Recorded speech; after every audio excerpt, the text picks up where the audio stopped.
What a match இன்னைக்கு T20 இன்டர்நேஷனலே one of the best match, one of the greatest match சொல்லலாம். அவ்வளோ drama, pure entertainment. என்னன்னா T20 ஓவர்ஸ்லேயே வந்து ஆப்கானிஸ்தான் ஆல்மோஸ்ட் தோக்க போறாங்க நினைக்கும் போது திடீர்னு 150 வந்து சிக்ஸ்லாம் அடிக்கிறான். என்னடான்னு பார்த்தா அப்புறம் ரபாடா வந்து யாக்கர் போட்டு ஒரு விக்கெட் எடுத்துறான்னு பார்த்தா அது நோ பால். அது மாதிரி லாஸ்ட் ஒரு டிராமாஸில் கிட்டத்தட்ட அந்த மேட்ச் வந்து சூப்பர் ஓவர் கொண்டு வந்துட்டாங்க, டைப் பண்ணிட்டானுங்க.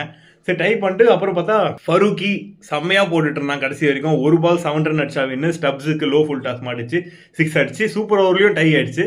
அடுத்த சூப்பர் ஓவர் போனால் சவுத் ஆஃப்ரிக்கா வச்சு செஞ்சுட்டாங்க. 23 ரன்ஸ் அடிச்சிட்டாங்க அந்த ஆவரேஜான ஆப்கானிஸ்தான் பவுலிங்கை. பட் ஓகே 23 ரன்ஸாக இருந்தாலுமே அவங்க ஆப்கானிஸ்தான் ஆடின ஃபார்முக்கு நமக்கு எதுவுமே சொல்ல முடியாது எப்படி ஆடுவாங்கன்ட்டு. அதனால செகண்ட் சூப்பர் ஓவர் பார்த்தா நபி உள்ள வந்தார். அப்போவே எனக்கு போச்சு, ஆஹா நபி இன்னைக்கு ஃபெயில் ஆகிட்டா ரிட்டையர் ஆகிடுவான் போல இருக்குன்ட்டு. அதே மாதிரி ஃபர்ஸ்ட் 2 பால் வேஸ்ட் பண்ணிட்டார் நபி. அதுக்கப்புறம் இன்னொரு குர்பாஸ் வந்து 3 பால் 3 6 தொடர்ந்து அடிச்சுட்டு மேட்ச் திருப்பி லைவாக கொண்டு வந்துட்டாரு. கேஷவ் மகாராஜ் அதுக்கேற்ற மாதிரி கடைசி பால் கொண்டு வைடு போட்டு லாஸ்ட் 1 பால் 5 ரன்ஸ் அடிக்கும் போது ஒரு கேப்பை பிக் பண்ணி பாயிண்ட்ல பேக்வர்ட் பாயிண்ட்ல 4 அடிக்கலான்னு ஒரு முயற்சியில் பாயிண்ட்ல கேட்ச் கொடுத்து அவுட் ஆயிட்டாரு. ஸோ வாட்டர் ட்ராமா, பக்காவான மேட்ச், செமையாக என்ஜாய் பண்ணோம். நான் வந்து இது யாருக்கிட்ட சொல்லி ஆகணும்னு தோணுச்சு, அதனால தான் சொல்லிட்டேன். I cannot hold the excitement. So பக்காவான மேட்ச், ஐ என்ஜாய்ட் இட். நீங்கள் மிஸ் பண்ணீங்கன்னா ஹைலைட்ஸாவது போய் பாருங்கள். ஹைலைட்ஸே அவ்வளோ பெருசாக வரும்னு நினைக்கிறேன்.